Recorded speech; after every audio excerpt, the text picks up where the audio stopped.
Assalamualaikum warahmatullahi wabarakatuh. Ashama akkam jirtu hordoftoota chaanalii YouTube Abdul App barnoota baay'ee bareedaa ta'e kan namni baay'ee yeroo dheeraaf itti rakkachaa turtan isinii qabadhee dhufeen jira. YouTubein seera haaraa fide kanaan dura warningii yoo badii balleessine YouTube irratti yoo badii balleessine warningii kana nutti erga. Warningiin kun immoo chaanalii keenya irratti hafaa gonkumaa chaanalii irraa baduu hin danda'u ture. Warningii jechuun egaa akeekkachiisa akka namu lamuu badii hin balleessine warningiin sun nurra taa ture. Amma garuu warningii kana bultii 90 keessatti akka inni nurraa badu gochuu dandeenya. Kana gochuuf immoo bilbila kiyya dalga ciibsee isinitti agarsiisa. YouTube studio irraa kan nuti goonu kan akka bultii 90 keessatti chaanalii keessanirraa warningiin kun dhabamu, adabbiin kun dhabamu, dirqama trainingi akka nu fudhachuu qabnu yookaan immoo gaafii torba akka nuti deebisuu qabnu YouTubein seera haaraa fidee jechuudha. Gaafii torban sana yoo nuti deebifne warningiin kun chaanalii keenyarraa bultii 90 keessatti expired ta'ee nurraa dhabamaa jechuudha. Duraan garuu chaanalii dhuma keenyarra taa'aa ture. Kanaafuu haala kamii warningii kana ofirraa balleessina ka jedhu waliin ilaallaa jechuudha. Bara 2020 January irratti warningiin kun natti dhufe. Kana jechuun waggaa lamaaf deemaa jira jechuudha. So haala kamiin sirreessina isa jedhugaa YouTube studio rumarra seenuudhaan salphaatti gaafiin kun akkamitti akka deebifamee warningiin kun sirreeffamu waliin ilaallaa jechuudha. YouTube studio irra erga seennee booda warreen obboleeyyan warningii qabdan asuma YouTube studio dashboard irra channel violation warning nuun jedha. Warningii dhuma sana irra tuquun gara fuula duraa deemnee haala kamiin akka gaafii kana deebisuu qabdan waliin ilaallaa jechuudha. Yeroo deemnu haala kanaan nuu fida. Gara gajjallaatti gadi bu'uudhaan egaa haala kamiin akka deebiin kun deebifamuu qabu waliin ilaallaa jechuudha. Warningii kana yoo poolisii trainingii deebii kana deebifne bultii 90 keessatti expired akka nurraa ta'u nutti himee jira. Take action ka jedhu kun as jira. Take action ka jedhu kana tuqachuun fuula ittaanutti darbinaa jechuudha. Take action kana tuqnee yeroo deemnu mata duree sadii gubbaa irratti nuuf kaaha. Jala irratti big review ka jedhu jira. Ammallee big review ka jedhu tuquudhaan fuula ittaanutti darbinaa jechuudha. Big review tuqnee deemna. Haala kanaan ammallee nuu baasa.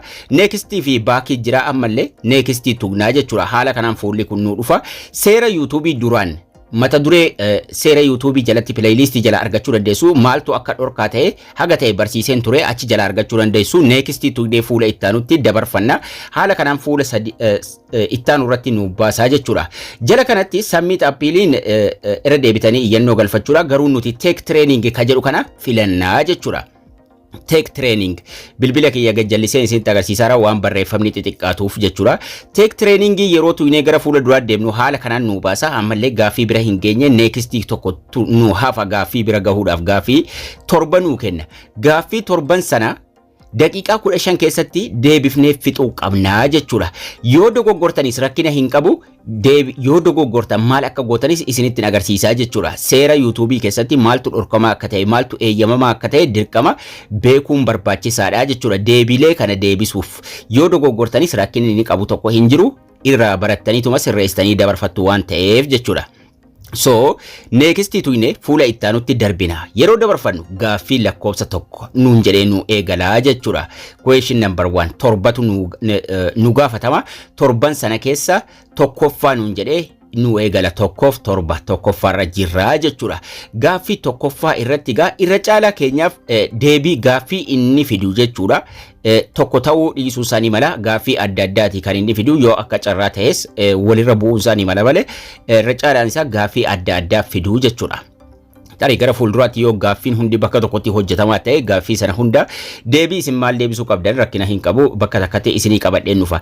Erga gaafii isin gaafatee ka'eega is this a violation jedhee nu gaafata. Wanni kun badiidha moo badii miti jedhee isin gaafata.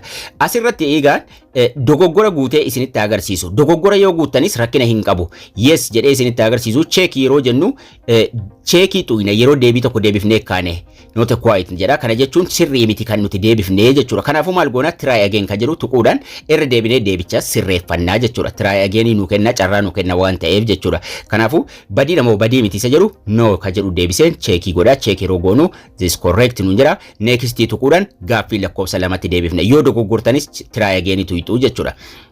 gaaffii lakkoofsa lamaaf torbarran jira jechuudha amma gaaffii kana irratti footoo nama umriin deemee akka daa'imaa godhanii sooftuweerii ta'een idiit godhanii sooftuweerii kana garuu eessa akka argame hin mul'ifne waan ta'eef badiidha jira badii miti kanaafuu cheek ka jedhuun tuqa cheek yeroon jedhu deebiinsaa sirrii ta'uuf dhiisu jalatti raayitiin godha deebiisaa deebisee neekistiin tuqa gara gaaffii lakkoofsa sadaffaatti jechuudha lakkoofsa sadaffaa irrattis gaaffii biraa gaaffii badii yookaan badii miti badiidha moo badii miti jedhee ammas gaaffii biraa gubbaarra naaf ka'a deebii sana jalatti yes it is fi badiidha yookaan immoo no it isn't lakki kun badii miti ka jedhu jalatti nu gaafata jechuudha.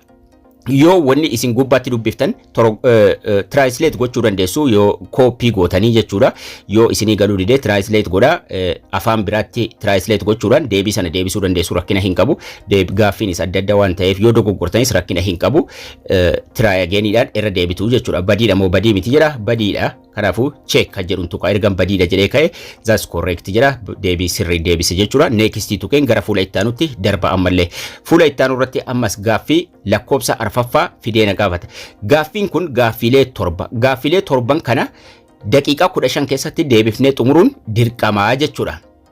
Kanaafuu gaaffii kana sirriitti dubbiftanii erga isinii galee ka'ee deebii sana osoo deebiftanii dogoggora heddummeessuu baattanii baay'ee bareedaadha jechuudha.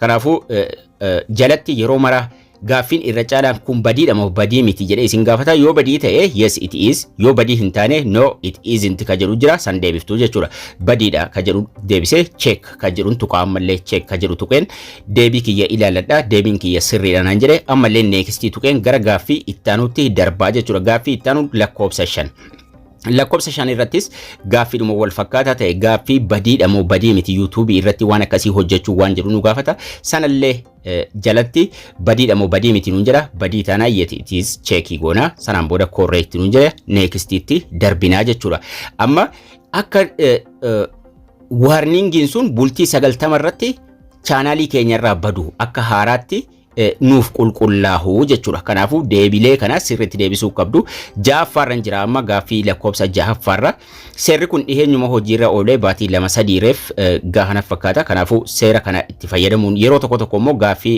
filannoo san yeesii fi noo dhiise gaaffii dhedheeraa akkana nuuf fida deebii dhedheeraa akkana sanduuqa tokko qofatti raayitii gochuudhaan dabarfannaa jechuudha. Check ka jedhu tuyna cheekii tuquudhaan ammallee deebiin keenya sirrii ta'uuf dhiisuusaa ilaallannaa jechuudha. Check ka jedhu tuqannee jechuudha.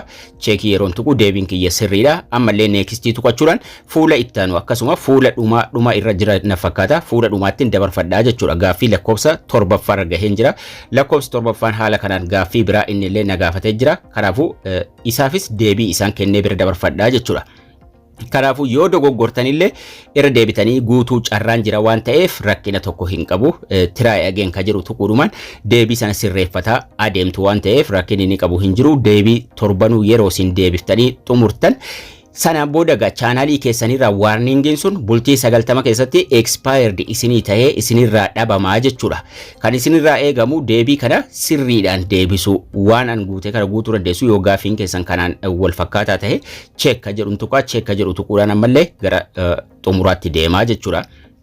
Already deebii hundayyuu deebisee xumureen jira lakkoofsa 7rran jira 7ffaas deebiseen jira raayitii na godhee jira next tuinee amma gara fuula ittaanutti darbina gaaffii lakkoofsa 7 xumurree jirra jechuudha 7 sirriitti deebiseen jira kanaafuu next tuqeen fuula ittaanutti darbaa jechuudha kanaafuu haala kanaan yeroo isin xumurtan warningiin keessa yoom akka isinirraa dhabamu haala kanaan fidee isinitti agarsiisaa jechuudha. Your warning will expire on 3 February 2024.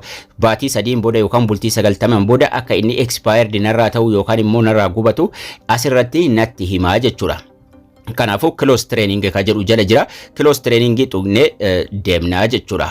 Kanaafuu kanaan booda badii biraa balleessuu hin qabdanu yoo balleessitanii warningii isinitti dhufes ammas training irra deebitanii fudhattu training yeroo isin fudhattan bultii 90 keessatti innis expired ta'a close training ka jedhu tuquudhaan gara duubaatti deebinaa jechuudha duubatti deebi'ellee isinitti agarsiisaa rakkina takka hin qabu amma almost xumurree jira training complete nuun jira guyyaa nuti trainingii finne akkasuma guyyaa warningiin sun itti nurraa ka'uu nutti agarsiisa jala sana baakiif close jira close ka jedhu tuqnee xumurra ofirraa jechuudha. Xumurree warning jedhu tuquudha yeroo tokko waliin haa ilaallu close ka jedhuun tuqa sanaan booda channel violation jala warning irra yeroo tuqnee ilaallu warningin keenya sun guyyaa meeqatti akka expired ta'u yookaan immoo nurraa qulqullaa'u nutti agarsiisa jechuudha. Warningin kun kan inni badu bultii 90 booda jechuudha. Yoo deebii sirrii ta'e deebiftanii xumurtan haala kanaan diimaadhaan fidee isinitti agarsiisa guyyaa inni expired ta'u isinin jira. Baay'ee bareedaadha. Deebii kana deebisuudhaan itti fayyadamaa. Barnoonni keenyas kana fakkaata. Laayikii sheerii gochuu hin dagatinaa isinin jecha haga barnoota kutaa itti aanu walitti deebinutti turtii gaarii nagayaan tura.